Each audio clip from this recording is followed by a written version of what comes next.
Id-dawra taċ-Ċittadella Fawdex bħalissa qed tinxtel roża bħala parti mill-kampanja nazzjonali Pink October Movember Malta.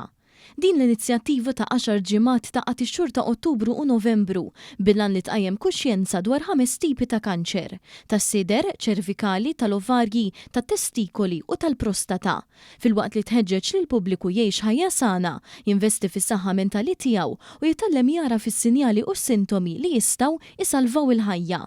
Waqt attività mmexxija mill-Fondazzjoni Marigold intqal li l-kampanja Pink October Movember Malta waslet issa wkoll f'Għawdex f'kollaborazzjoni mal-Ministeru għal Għawdex.